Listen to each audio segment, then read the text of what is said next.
The written exams are finally over. The sage gets to know about Jin Chonghyuk's past and how has been through hell to support his siblings. But look at this. Momentum is finally shifting. The debt is paid off and the written exam also crushed. He's not just surviving anymore, he's evolving. His squad, the red-haired brawler and the sharp-witted Baek-ai are celebrating, thinking the hard part is over.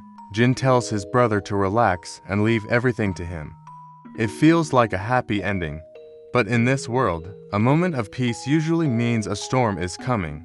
While the squad is celebrating, red-haired guy lets his family know the results that he has passed.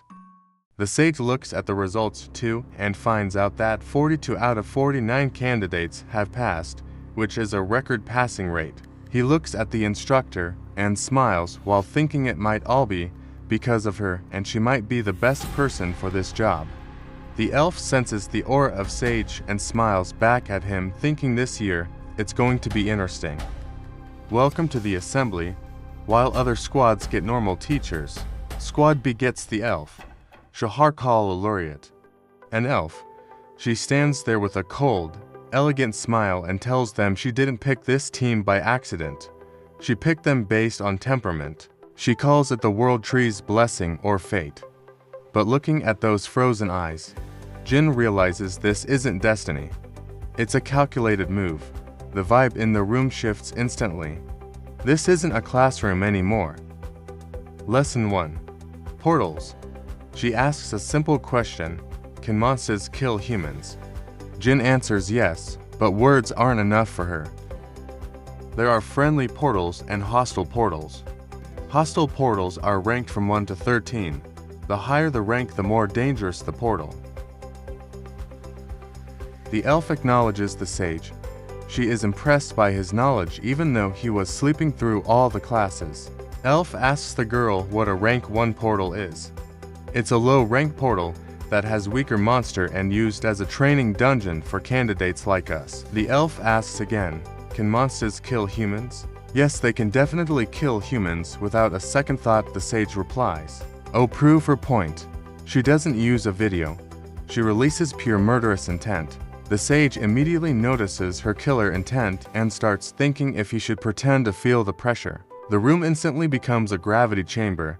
His teammates are suffocating. They're literally hallucinating their own deaths. But look at Jin, he's standing there bored. He realizes he looks too strong. So he quickly decides to fake it, acting like he's in pain just to blend in. But you can't trick an elf like her. She walks right up to him and whispers, you don't need to fake struggling. She knows. She knows he's seen a real battlefield before. Jin tries to play it cool, but the cat is out of the bag. She's watching him. If the mental torture wasn't enough, here comes the physical part. They aren't taking a bus to the dungeon. They're running. To Mapo Station. She calls it a warm-up. While the squad stands there thinking how far the destination is, the elf suddenly teleports from there. The squad being unsure if they will reach there starts running. His squad is dying. Gasping for air, legs shaking. But Jin. He arrives without a single drop of sweat. In fact, he thinks the run was nice because it loosened up his muscles. The instructor notices this too. She realizes her title as chief is about to be tested by a rookie who's clearly overqualified. Watching them lying down exhausted, the sage thinks he's maybe too strong for his teammates because he has not even broken a sweat. He thinks that the killer intent was also too much for them, so maybe he should not let his teammates fight any monster in the start. The elf enters a secret chamber asking his students to follow her. After walking for some time, they arrive at a red portal, which is guarded by 2 guild members. The members stop the elf and ask her to show her ID. They immediately recognize her and give her the go-ahead to enter the portal. While the other rookies are nervous, look at Jin. The electricity crackles around him, but he's standing tall, hands in his pockets. He looks at the swirling void and notices mana coming out, which even the elf could not notice. They step through the gate into a nightmare. A desolate landscape under a blood-red sky. Jagged mountains. No signs of life. The instructor immediately steps back. She warns them to keep their guard up because the enemy could be anywhere. The locals here are called Naro. They are 3 meters tall for a rookie. Seeing one of these is a death sentence. Jin analyzes the threat level. They don't seem like much of a threat at all. He reviews his growth.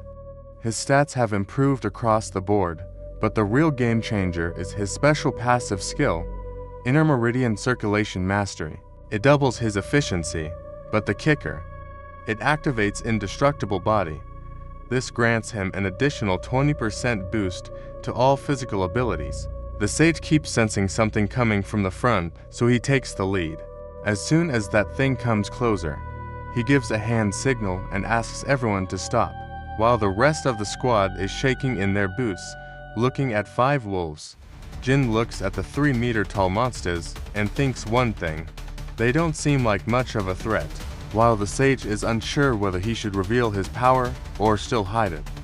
The red-haired guy hesitates and starts running towards the monsters recklessly. The girl starts preparing her support magic, but the sage decides to prioritize the safety of his teammates. He activates Gale Step. He moves so fast he literally vanishes from their sight. He moves so fast he literally tears through the air. The red-haired guy tries to look, but Jin is already gone. Fast, so fast, he shouts.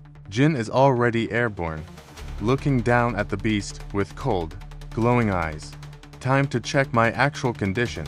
Boom, he stomps the wolf's head into the ground. The impact is massive.